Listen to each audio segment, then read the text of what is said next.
Hello, beautiful strangers, and welcome back to another episode of Myth.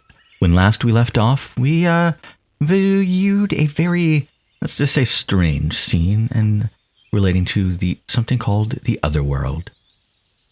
And I guess we went and roamed into the grasslands and got lost and were saved by the shadow little girl named Hibiki why would I call him Shiki?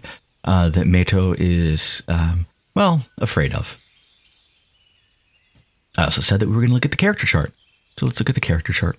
We have two options, Myth and question mark Asgard. Let's look at Myth. You have options here. You can click on Hibiki. Gender, female, age 7, birthplace, Village of Shadows, blood type A, date of birth, unknown. A girl who lives in the Village of Shadows. She's rather shy but incredibly inquisitive. She called out to Meito when she met him because she was curious about him. And yes, I will probably end up calling him Meito on accident because, tomato. That's a bad joke. She lives with her mother in a small house on the hill next to Shimon's house. She's well known for adoring her mother. She'll never stop loving her mother, even when the local kids make fun of her for it. Perhaps she's something of a stubborn person? Where the world of light and shadows are split, Myth. Interested in him, physically repulsed by her. Owner of voice, ? Meito Tanabe, intrigued by her shadow, leads him to the world of shadows. Leads to the world of shadows, wants to know whose voice that is. Well, let's read about Meito Tanabe. Male, 18, really? Okay. God, he looks like a dork. I do not like his design. Whatever. Born in the world without shadows, blood type A, date of birth unknown. A high school student living in the world without shadows. He has concerns and doubts about the hyper-rational society he lives in. He travels to the world of shadows after Shimon invites him there. He's a very serious person with a short temper. However, he's also quite inquisitive and always wants to know the details behind anything that's unfamiliar to him. Intriguing. Let's do owner of the voice next. Gender, female, unknown. She is entirely shrouded in mystery. Meito's journey will likely reach its conclusion once he ascertains her true identity. And last but not least, Shimon. Female, 18, Village of Shadows, blood type O, date of birth, unknown. She meets Meito while searching through the world without shadows for someone living there who possesses both a shadow and body like herself. She invites Meito to the world of shadows. She's quite cheerful and carefree. She often acts without speaking and sometimes makes others worried about her as a result. She doesn't have any memories of this, but she was once abandoned by her mother. She was a dark, glum girl in the past. According to the village chief of the Village of Shadows, the village chief acted as her caretaker. Interesting that they're, giving a bunch of information we haven't gotten yet. Because I know you can add to this later because it adds more characters because we know more. We interact more than just these two people here. But that's odd. But whatever. Let's go to ? Asgard. Mama, the Eater. Gender, female, unknown. A maniac who one day discovered the appetizing taste of human flesh. She takes care of her son while feasting on his flesh once it returns. She ate her husband and eldest son. Perhaps the reason why she spared her second son was because that was what she wanted, or perhaps it was merely to satisfy her own appetite. Otherworld, Asgard, huh? Yep. The Eater Mama. Kind of reminds me of the story of the Wendigo, but I think that's Native American mythology. I don't remember if there was a similar thing in, as you can obviously see Asgard, that it was, I can't think of anything in Norse mythology that would be called that. I know it exists, but I don't remember what it's called. Mama loves Berserker. Berserker is loved by Mama, parent and child. But let's look at Berserker, whose name we haven't, learned yet, but whatever. Frenzied Warrior Berserker. Gender, male. Age, around 18. He thinks as much, at least. Birthplace, his mama and papas and brothers in his house. Blood type unknown. Date of birth unknown. His mother has eaten him since birth. That's all his life has amounted to. He believes he's around 18 years old, but his vocabulary and thought process are childlike. He tends to jump to extremes without thinking things through. The way he expresses love can also be defined as avarice. Lovely. Well, I'm sure more will be added to both of those later, and I'm sure I will forget to read those later, because hell, I did the same thing, and other things have similar things, and I never remember. But anyway, let's get back into the game, shall we? An unfamiliar noise tickled at my ears. Something soft was wrapped around me. Maybe a futon?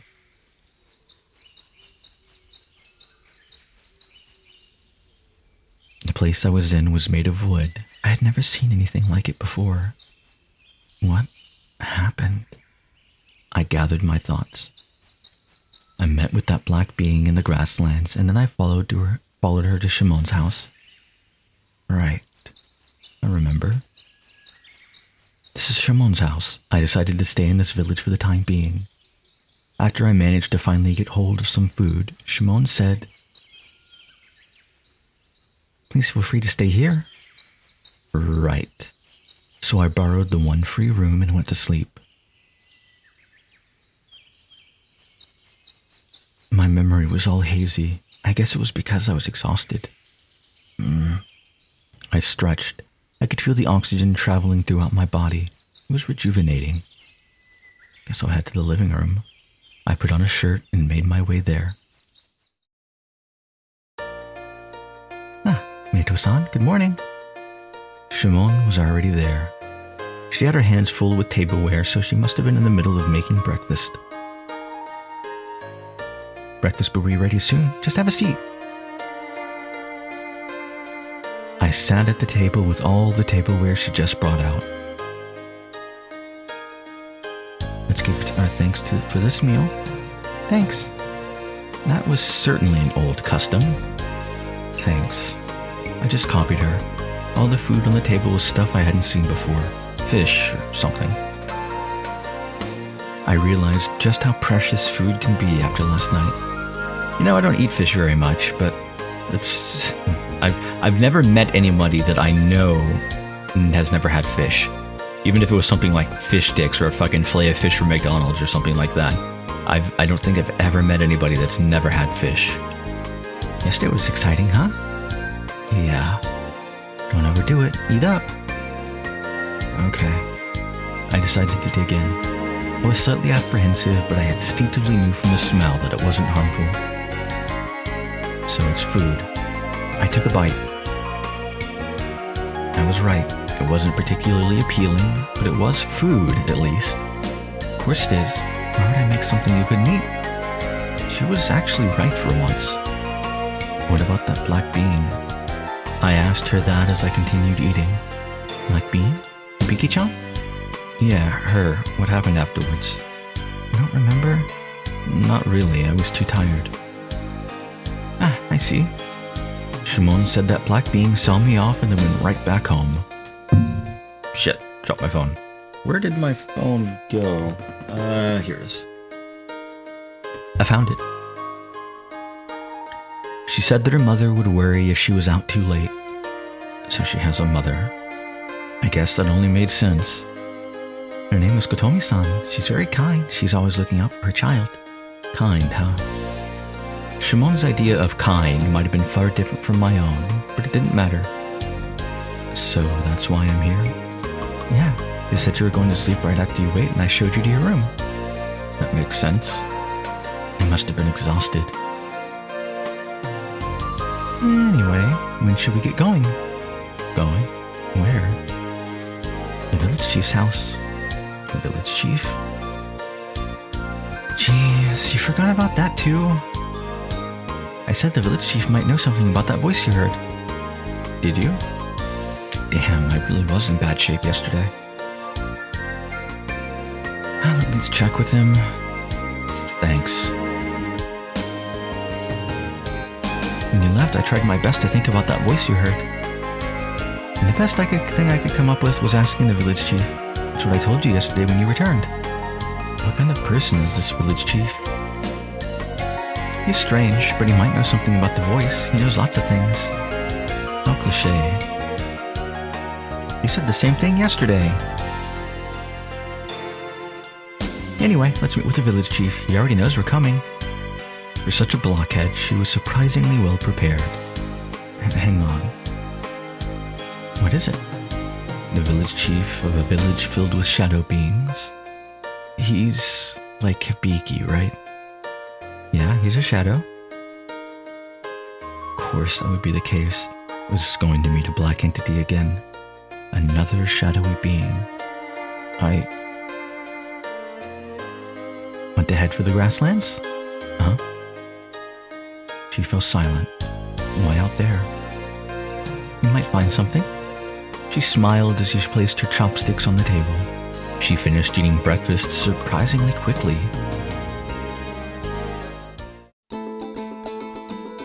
Alright. It was time for this aimless journey to begin. I realized that after we went outside, but even the scent of this world was different from my own. I wasn't sure of the exact reason for that, but it wasn't an unpleasant scent, at least. Feels like morning. Shimon stretched beside me.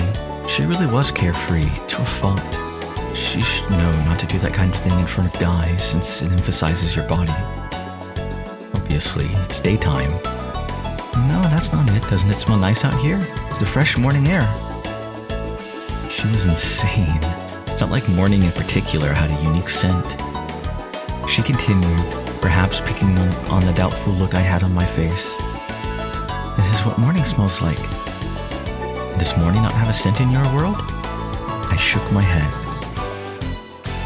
So, what produces that scent? Dunno. And you're fine with not knowing that? It's not gonna kill you. I'm living proof of that. She boasted about it, which hardly served as proof that the air wouldn't kill me, though. Anyway, I don't think it will harm me. Plus, it's better to not know the answer to your question. She began to walk after making that bold statement. It's better not to know the answer? That was logic I couldn't follow. Anything and everything had an answer. At least, that's what my world asserted. That truth must also apply to this one. I looked at Shimon from a distance. She was considerably far ahead of me. Maybe things like that just didn't matter in this world. If all the people in this village are like Shimon, then I could definitely see that being true. I couldn't imagine them being particularly inquisitive people in any case. After all, you can get by without knowing those kinds of things. The morning breeze blew around my hair. I wasn't happy with the conclusion I reached, but it wasn't like there was much I could do about it. So, any destination in mind? She kept on walking through the grassland as I asked her that. Nowhere in particular? Then where are we headed? I don't know. Don't piss me off. Let me finish. What? It's hard to believe, but you heard a voice inside your head. None of the people I know had ever experienced something like that before. And that's why I think we should head somewhere that I haven't been to before. But maybe then we can meet someone that knows something. So, you mean beyond these grasslands? I haven't gone very far, because I headed back home after getting sick of all the grass whenever I tried. It was definitely a possibility. Although there was no denying that finding a person like that in this endless stretch of wilderness wasn't going to be an easy task. But I had no choice. That was all I could do right now. I'd hedge my bets on those grasslands. Alright, let's go. We both began to walk forward again. Verdant grass was visible as far as the eye could see, which was so tall that it came up to about my knees. The gust of wind prompted me to turn around, revealing even more knee-high grass. It was no exaggeration to say that we were in the middle of an ocean of greenery, one without even a hint of humanity. How long have we been walking for? We just continued on and on, headed for the sky's horizon before us. Check. There were some small trees along the way. Shimon would leave little check marks on them so we wouldn't get lost. My duty was to check our surroundings. I had to make sure we hadn't passed by any clues or anything. But we'd been doing so for over and over for ages already. The horizon never seemed to get any closer. Well, no, that's what makes it the horizon. You don't just walk to the edge of the earth and fall off. Okay. Look, it's a picture of you. She seemed to be enjoying herself. Her innocence was like that of a child's. Your brow furrowed, and you look stern. She horsed around like that, but it didn't matter to me. I just kept watching of our surroundings. The greenery blew around in the pleasant wind. Your hair all ruffled, and as the grass swayed about in the breeze, it merely revealed more greenery. This doesn't look quite right.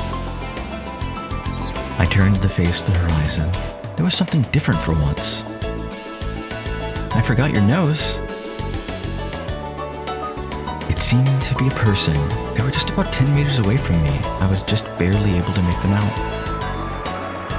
I approached whatever it was, cautious not to lose sight of it. Oh, it's a person sleeping in the grass. It was indeed a person hidden in that palette of greenery. Someone smaller than both Shimon and I. They slept on the grass as though it was some kind of bed, and this person had a shadow of their own. I couldn't sense any life from them, though. Could they have been dead? The moment I thought that, it was like my blood started to flow backwards. My mind went blank. I raced up to the corpse, ignoring any fear or unease I felt. Are you okay? They didn't respond at first. Morning. The girl opened her eyes. I winced. Her voice was certainly young, but it wasn't her voice that I heard. Our gazes met. Are you sleeping? Yep. She was kind of a mess, but she did manage to respond. I was relieved. I felt stupid for thinking I'd find a random corpse. Why are you sleeping here? Dunno. Did something happen to make you fall asleep? Probably. So what happened? I said I don't know. How can you not know? I wasn't going to get anywhere like this. She must have still been half asleep. Adult, don't you get it? I really didn't. I responded though, stating the most likely possibility. Hey Morgana. Play after I finish recording. Okay? Yeah. You will, I promise. I promise. You are...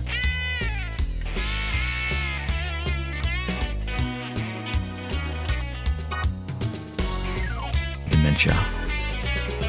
Yeah, I'm so forgetful, lady. Lately, 85 years old and... Hold it, am I a hunchback or something? I really didn't know how to react. Hopeless, I lost my memory, you dig? Okay. I ain't no fink, you dig? Never mind. Lost her memory? If that was true, shouldn't she be a bit more shocked? And how long has that lasted for? I couldn't trust her, but I decided to play along. It wasn't in my best interest to contradict her. Since I woke up.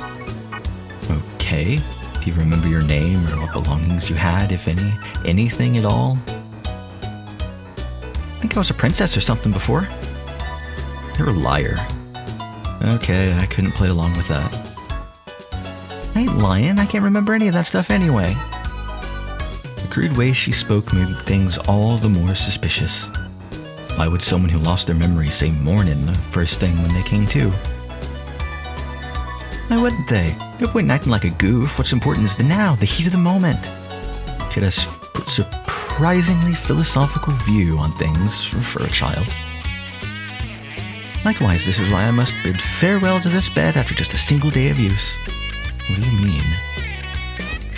You're a total numbskull. You still don't get it? Get it? You looking for another place to sleep? None. I know where I'm sleeping. Don't tell me you were thinking about paying to sleep at my place. You got the second part right. But I ain't paying for anything besides a vowel. Right. Like I said, this game originally was released in 2008, I think 2009, I think 2008. English translated in 2016. So The references it makes are a bit dated at best. Hell, I actually think for 2016, when this was translated into English, they would have been a bit dated. I don't know about in the Japanese translation, but they probably would have been a touch dated at that point. They are, quite dated. That being said, I don't get a lot of them, but I know some of them. I know enough. I know more than I'm going to let on, that's for damn sure. I'm not ancient, I promise. Wheel of Fortune.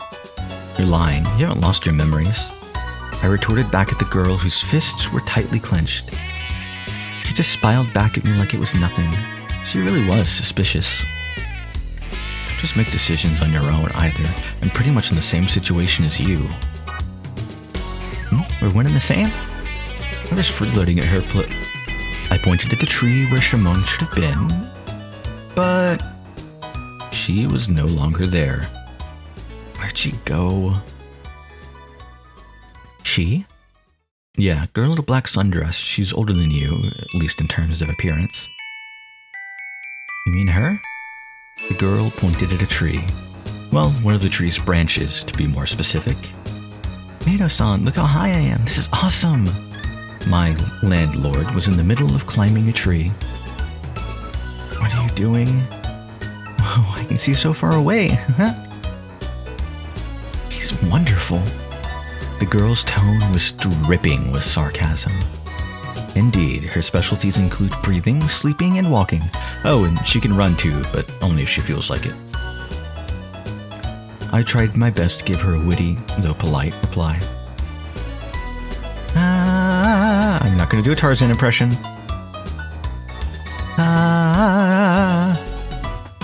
Thud. She fell.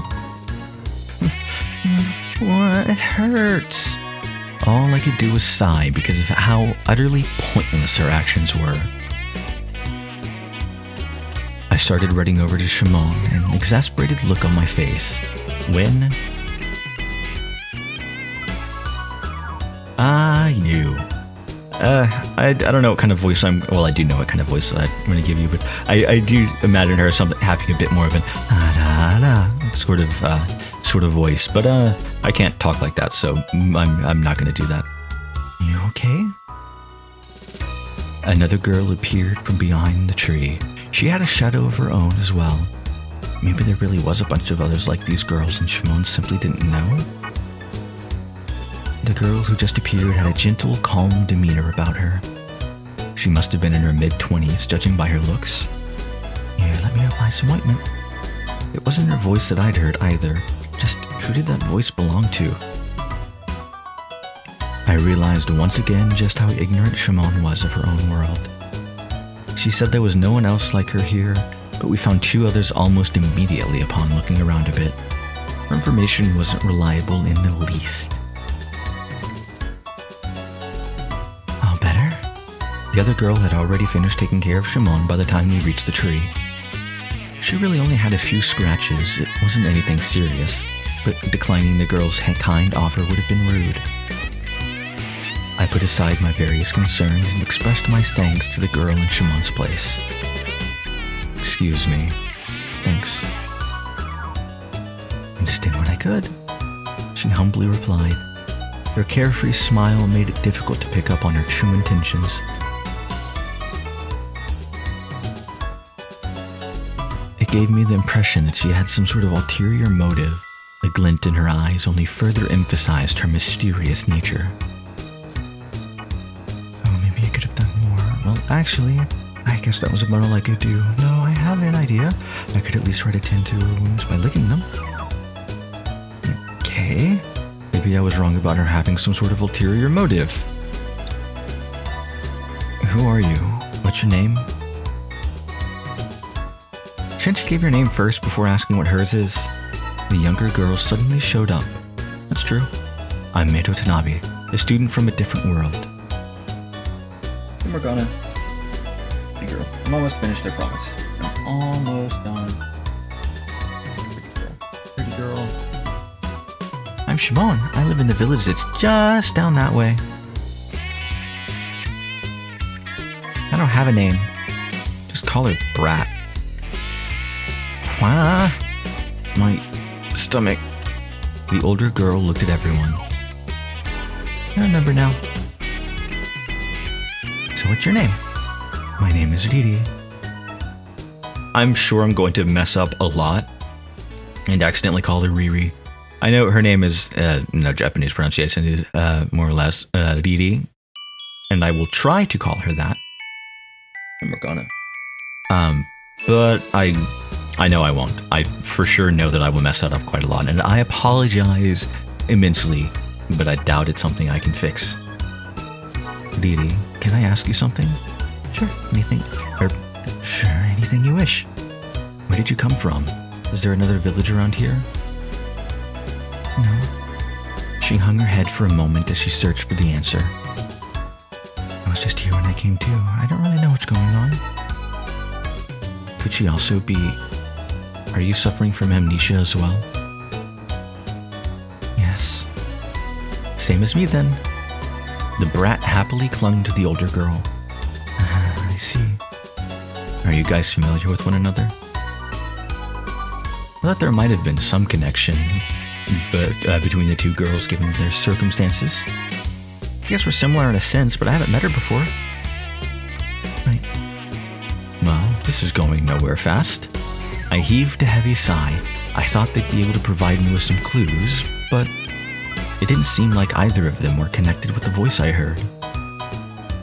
Bye then. Thanks for taking care of Shimon. I gave Dee Dee my thanks once again before turning around, planning to leave. Let's go, Shimon. Hold it. The brat seemed to have other things in mind, though. Yeah, take a drink. You know, well, I don't particularly like sweet meat that is growing on me a little bit. And it's not bad quality, I just don't like sweet meat very much. Yawn, are you yawning, pretty girl? I'm going to have to finish recording soon, because Kitten would like to play. And that's okay, it's getting a touch later. I started a little bit later than I normally do. Anyway, what? What? Nut? Butt? What? Am I just a nut? Not but some butt of a bad joke? Well, there was no reason to rhyme like that, was there? I wonder what the original Japanese would have been. I mean, I know it would have rhymed in Japanese, but I wonder what the words they used would have been. And if it would have been funnier or not as funny, or I don't know. I'm interested in translation stuff like that. I guess I could technically just do this, go here, and scroll up. Oh. Okay. Did you not hear me? I said, do you really think you can get away with this, leaving two ladies out alone in the wilderness? Like hell you're a lady. Tomato-san. Shimon finally spoke up. I want to invite them to my home. I figured she'd say that. She was the one who readily wanted to have me, a young guy, stay at her place. Having another girl or two was probably no problem at all to her. We're friends now, after all. She was quick to come to conclusions like that. Honestly, I had no desire to interact with annoying people. Dee Dee was fine. It was that brat next to her that was the problem. So... there was a good chance that she would interfere with my personal life in some manner, based on her personality. In not interacting with people who I thought would be an annoyance, like that formed the foundation of my personal ideology. What about it, Dee Dee-san? Will you come to my house? Is it really okay? I don't mind at all. I'd love to have you. You okay with that, Tanabe-san? I'm fine with whatever you decide. It's not like I had any choice in the matter. It was Shimon's house, after all. I had to leave the decision to her. Episode 5, The Bed Strikes Back. I changed my... Wah, Mom! Mito-san? Mind. Alright, fine, I'll give in. Should have said that from the get-go, stupid grown-up. She made my blood boil. Thanks for having us. Riri kindly bowed. Thanks, Tease. The brat bowed as well, but her bow was lacking the grace and maturity of Riri's. I gazed at the sky. To be frank, someone like that brat living with us was the last thing I wanted. My shoulders ached like a leaden weight of irritation was weighing upon them. And I think this is where I'm going to end this episode. We looked at the character chart and we met 2 new heroines. Now we have to wonder whose route we'll be going down. I'm kidding. We met 2 new people with shadows and amnesia, but we don't need to get into too many details at the moment. We won't focus on that right now. That'll be for next time, where I hope to see you all there.